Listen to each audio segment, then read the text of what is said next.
Hey, I'm Carl Lagna, I'm Francesca Gordy. and you're watching Gov News. Thank you for tuning in to Channel 69 every day at 4:20 Eastern Standard. And let's get right into the news.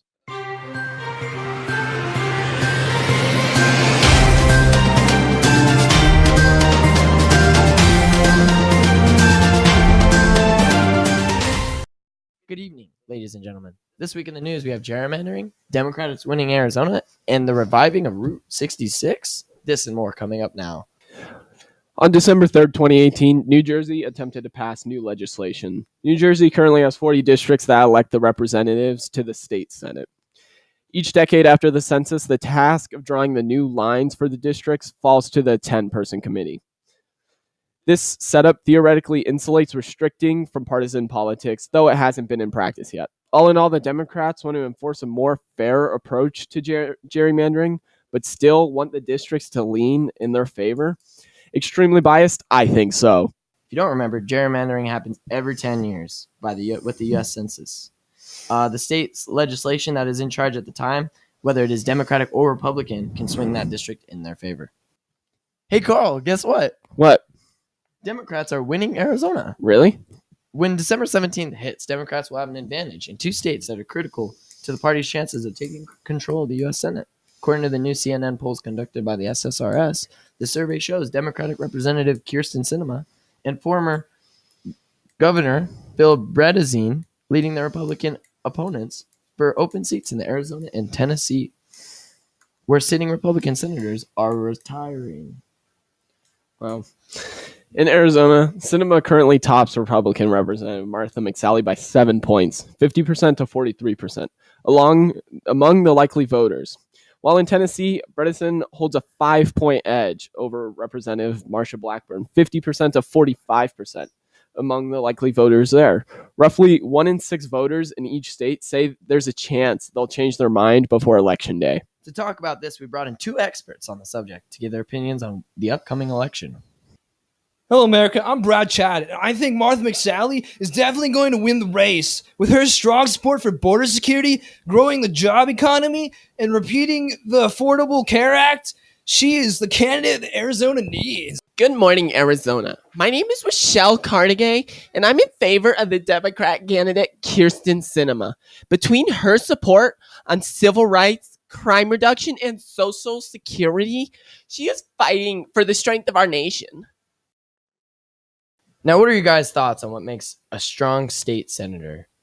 As any typical Republican would say, I think the government should mostly be hands-off. I mean, while we need a government for protection, individual rights should be the most important aspect of legislation, as well as the defense of the nation. We need someone who isn't afraid to do what needs to be done in order to secure the future of America and its liberty. I, on the other hand, believe we need a leader who supports equality, a strong sense of community, and someone who believes in the rights of the individual. A strong leader will look out for those people and ensure that each person is given an equal opportunity. But you're a... No fighting. Next question. Do you guys think that Arizona will finally become a powerful swing state if Sinema wins the election? You know? Those states that are super important in the presidential election because they tend to change political parties and give electors to the person that wins them. No, because I believe Arizona knows what's good for it, and we won't elect someone who knows what's going to be bad for Arizona's future. I think there's a good chance that Arizona can be one of those states that swings like on the playground super well. I'm in favor that we elect the Democratic senator, but we'll have to see in this upcoming election if it really swings like one of those swing sets. Up next, we have reviving Route 66. Last week, the U.S. House of Representatives passed a bill to amend the National Trail System Act. This act makes Route 66 a National Historic Trail. Assuming the Senate agrees with this bill, Route 66 will join other federal historic trails, such as the California and Oregon trails. This bill does not only make Route 66 a federal historic trail, but provides federal oversight and management, including marketing along this trail. This bill will also give Route 66 some federal funding for preservation, development, and promotion to keep Route 66 alive. This is legislation because if you remember in Miss May's government class, we learned that legislation starts with an idea, which gets moved into the committee that is edited and made into a bill to be sent to the floor. It is then voted upon and amended for a final bill to be sent to the other side of Congress, the House or the Senate.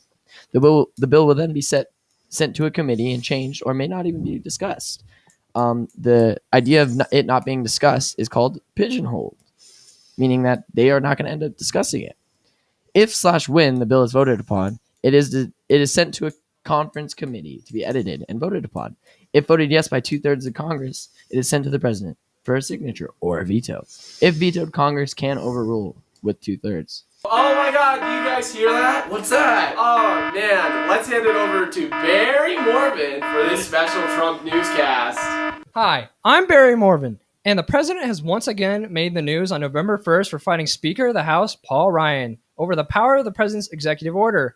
On Wednesday, Trump got into a heated debate with the speaker after Paul Ryan opposed Trump's plan to make an executive order removing citizenship from children born into the United States to illegal immigrants.